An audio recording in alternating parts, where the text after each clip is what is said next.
బీహార్లో పువ్వు పార్టీ ఘన విజయం సాధించిందని దేశమంతటున్న పువ్వు పార్టీ లీడర్లు మస్తు సంబరాలు చేసుకున్నారు. తెలంగాణ పువ్వు పార్టీ ఆఫీస్లో కూడా స్వీట్లు తినిపించుకొని ఖుషి అయ్యారు లీడర్లు.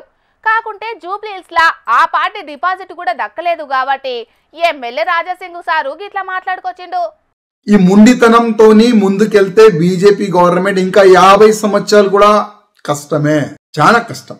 నేర్చుకోండి, వేరే నేతలతోని కొద్ది నేర్చుకోండి. ఏ విధంగా గెలవాలే, ఏ విధంగా ఓటర్ని మన వైపు మళ్ళాలే నేర్చుకోండి. నేను ఏదైనా తప్పు చేస్తే, ఏదైనా తప్పు చెప్తే కూడా నన్ను క్షమించండి. కానీ బాధ ఉంది. కిషన్ రెడ్డి అన్న గారు, నా ఒక నివేదిక, రాజాసింగ్ మీ పైన కామెంట్ చేస్తుండు అని అనుకోవద్దు ప్లీజ్ ప్లీజ్. కానీ పార్టీ చనిపోతుంది తెలంగాణలో. కాపాడండి, పార్టీని కాపాడండి.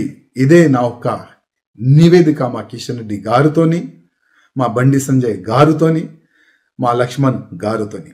గోషామహల్ ఎమ్మెల్యే రాజాసింగ్ సార్ మాటలు విన్నారు కదా. పువ్వు పార్టీ ఇదే తరీకల రాజకీయాలు చేస్తే తెలంగాణలో బీజేపీ ఇంకో 50 ఏండ్లైనా అధికారంలోకి రాదని కుండబద్దలు కొట్టినట్టే చెప్పిండు. బీజేపీ లీడర్లు మొండితనంతో పోతున్నారు, ఎవ్వరి మాట వింటలేరు. ఎట్లా గెలవాలే, ఓటర్లను మన దిక్కుకు ఎట్లా మలుపుకోవాలి అనేది వేరే లీడర్లను చూసి నేర్చుకోనరని సురుకు పెట్టినట్టే మాట్లాడిండు. రాజాసింగ్ పువ్వు పార్టీలో లేకున్నా జూబ్లీహిల్స్ లో ఆ పార్టీ తరపున అభ్యర్థిని ప్రకటించినప్పుడే గరమైండు. బీజేపీ ఎట్లా గెలవాలనని కాదు, ఎట్లా ఓడిపోవాలనని, ఎంత ఓట్ల తేడాతోటి ఓడిపోవాలని పనిచేస్తున్నారన్నట్టుగానే కామెంట్లు చేసిండు. ఇక ఇప్పుడు ఓడిపోయినాక గీ రేంజ్ లా ఫైర్ అయిండు. మరి రాజాసింగ్ కామెంట్ల మీద పువ్వు పార్టీ లీడర్లు ఏమంటారో, ఈ ఓటమిని ఎవరి ఖాతాలు వేసుకుంటారో తెలియదు గానీ అన్నేళ్లు మాత్రం సెంటర్ మంత్రి కిషన్ రెడ్డి, పువ్వు పార్టీ రాష్ట్ర అధ్యక్షుడు రామచంద్రరావు దిక్కే చూస్తున్నాయి. మొత్తానికైతే భారతదేశం వికసించకున్నా దేశం అంతటా కమలం పువ్వు మాత్రం వికసిస్తున్నది.